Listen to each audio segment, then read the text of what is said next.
Okay, this chapter is by far the most challenging chapter for students, okay, in this class. So I have got a video for you to just do some more practice. Things are mixed up, we're pulling together a lot of different concepts, and I want you to see if you can work through these problems. You'll try them. If you get stuck, you can rest assured that I will work through them for you after you've tried them first. But you're not going to get better at it if you don't try. And we'll be doing extra practice in class as well, but I want to have this video for you after we've worked through them to try these problems. Now, I've forgotten my remote, so I'll be right back. There it is. Okay, so the first problem we have here is we were going to calculate the heat absorbed when 50 grams of copper is heated from 25 to 90 degrees Celsius. Okay, so stop. Work the problem, come up with an answer, and then rejoin me. All right, did you get D? If you selected D, then that's the correct answer. Let's see how we get this. Now actually that's the correct answer with an extra significant figure, but if we went in and we called it 25.0 degrees Celsius and 90.0 degrees Celsius, we could get it to 3 significant figures. But let's go ahead and see if you got that and you feel good about it, just move right on. If you didn't, let's work it together. I want to know the heat of the copper, and so we are taking that copper, and there's a certain amount of it. It has a specific heat and a change in temperature. So we don't have two objects in this system and the surroundings. We just have a piece of copper and we're heating it up. It is 50 grams of copper. Okay, the specific heat capacity is given to us right there, 0.385 joules per gram degree Celsius. And the change in temperature is final. It's heating up to 90, and if we called it 90.0, we could have the significant figures that those answers are in, minus the 25.0. Now you can't do that, but I can because I created the problem, and I'll just give me an extra sig fig in the temperature. So all of that will give me it in joules, not in kilojoules. So maybe you didn't get one of those answers. You had a whole big number. Well, if you were to take the number that you get, which is 1.25 times 10 to the third joules, okay, and you were to convert it to kilojoules by dividing by 1,000, that's where the 1.25 kilojoules will come from. Okay, so that is using our equation for heat. Let's do another one. Okay, in this problem we see that we're trying to determine the heat of formation of C2H6.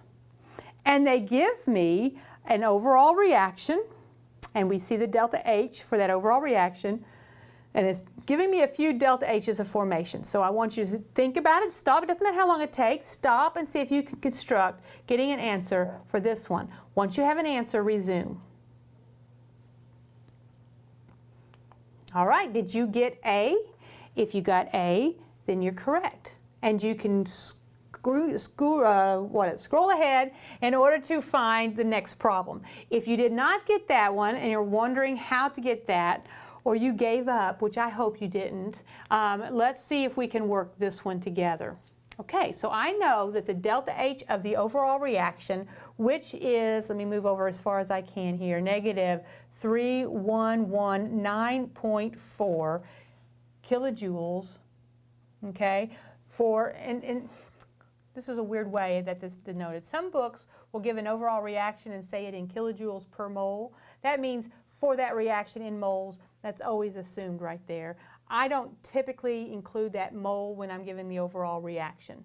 It is when this reaction takes place for those mole amounts, this is how much energy you get. So then it's products minus reactants, right? And the products are, well, we have 4 moles of the carbon dioxide, and the heat of formation of the carbon dioxide is a negative 393.5 kilojoules, that's a 5, per mole. I did give myself, hang on, piece of paper so that I can erase that. There we go. Not make it so clumsy there. So I have, what was it, 393.5. That is the carbon dioxide. And then we have 6 moles of water. times the delta H of formation of water, which is a negative 285.8 kilojoules per mole. So that's the products, and then that's going to be minus the reactants. And the reactants are 2 moles of the C2H6 times the delta H of formation of the C2H6. I don't know that number. That's my unknown. If it makes it easier for you, you could just call that X, the unknown, okay? And I don't want to put that square bracket around there because there is still another reactant, isn't there? The other reactant is 7 moles of oxygen times 0, because that is the delta H of formation of an element in its most stable form. So now that's the setup you should have used. You're going to take this value and you're going to bring this over, you're bringing this over. Well, that was 0. We don't have to worry about that, right? And this is going to give us a value of, it looks like 169.4 kilojoules. And what would that be? Kilojoules is equal to negative 2 moles times the thing I'm solving for. Okay, this is this part that I'm leaving over here. Then I can divide both sides by a negative 2 moles, and that's what gives me answer A. Okay, for this problem, it's really not a calculation, it's a concept. I want you to look at the question and the choices that you have and see if you can select the correct answer for this one. Pause it, think about it, then resume. Well, hopefully you picked B. The reaction is exothermic and work is positive. But let's see why that would be the case. Well, as soon as I see a delta H that's negative, that tells me it's exothermic, all right? So I could eliminate this. But how do I know that work is positive? We know that work is equal to minus P delta V. What's happening here? I have, on the left-hand side, I have 1.5 moles of gas. I have, on the right-hand side, 1 mole of gas. 1 mole of gas will take up less space than 1.5 moles. So the delta V part is negative. And if I do a negative times a negative, work is therefore positive. So I know that Q, or heat given off, is negative. It's exothermic.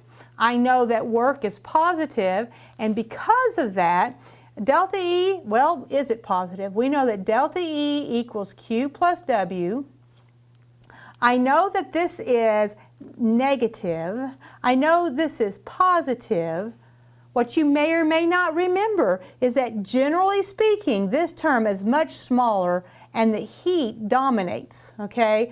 The heat, or the delta H, dominates. So we would expect that this delta H, since it's so negative, the delta E is going to be negative as well. All right, let's go to the next one. Okay, we're back to a calculation here. In this calculation, we're going to want to figure out the Q of the reaction when 1 gram of sodium reacts with the water. We see a balanced equation given there, and in this balanced equation, we have 2 moles of sodium reacting, not 1 gram of sodium. I want you to see if you can make those relationships and work this problem. So you're going to pause it, come up with an answer, and see how you did. Okay, you're back with me. Did you choose A? If you did, great. This was a real challenging problem that utilizes that calorimetry concept and relationships between thermochemical equations and quantities that are not in the balanced equation. Now, if you didn't get it, let's see how this works. Let's see how to work this problem. All right, I know this relationship from the thermochemical equations. A negative 368.4 kilojoules of heat will evolve every time 2 moles of sodium undergo the reaction that we see. That's what my thermochemical equation gives me. But I want to know when I do this reaction and I start with 1 gram of sodium, what is the value going to be?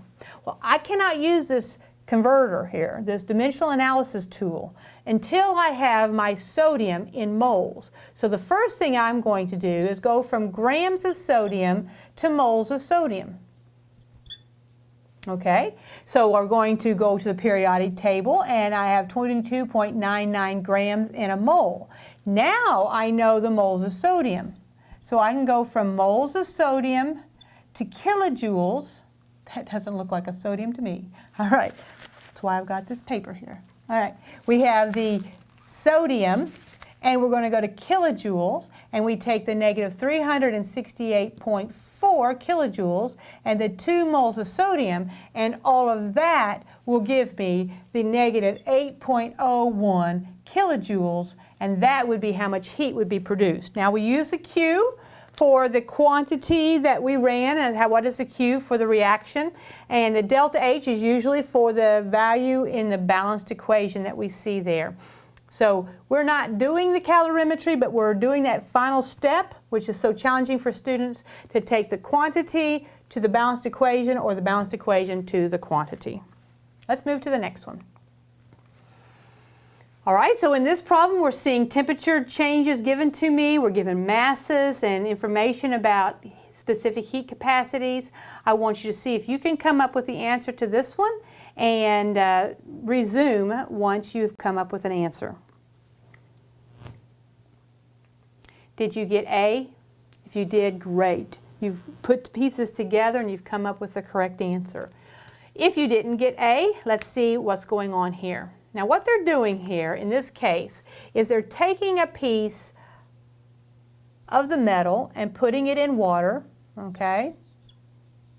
This is what I know about this so far. This is a bar. I didn't draw a bar, but there's my bar of tantalum, and it's 10.0 grams of TA. Okay, and I heated it up. It started initially at 99 degrees Celsius. 99 degrees Celsius. So I know where it started, and it's going to cool down to a final temperature.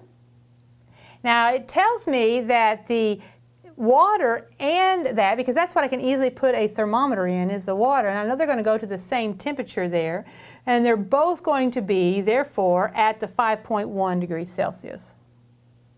So that's going to be the final temperature of that piece of metal. And it wants to know, oh, what else do I know about that piece of metal? For the piece of metal, the value for this is 0.140 joules per gram degree Celsius. So I really don't have to use that the Q of the system is equal to negative Q of the surroundings, because I don't know everything about the water. But if this were the TA and this were the H2O, okay? That's one way I could figure out what this guy is doing, by monitoring what this guy is doing and changing the sign. But they give me everything in order to get the Q of the TA. All I need to know is the mass of the TA. So I'm not doing this piece of information, by the way. Okay, not going to make that relationship. I'm just going straight to the substance. I know its mass, I know its specific heat capacity, I know its change in temperature, so I can get the Q for this thing. It is 10 grams. I have 0.140 joules per gram degree Celsius, and I have a final temperature of 5.1 minus an initial temperature of 99.0. And those are in degrees Celsius, and that is going to give me the answer marked there. Okay, here's our next problem. You're going to work and try to come up with the standard enthalpy of formation of calcium carbonate, CaCO3. Look at the work there and see if you can come up with an answer. Once you have one, resume the video. Did you get D? If you got D, great. You can move on to the next problem. Scroll ahead. If you didn't, you got any of those other answers, let's see if we can work this one together. We know that delta H's of formation are given for the calcium oxide, the CaO, and the carbon dioxide.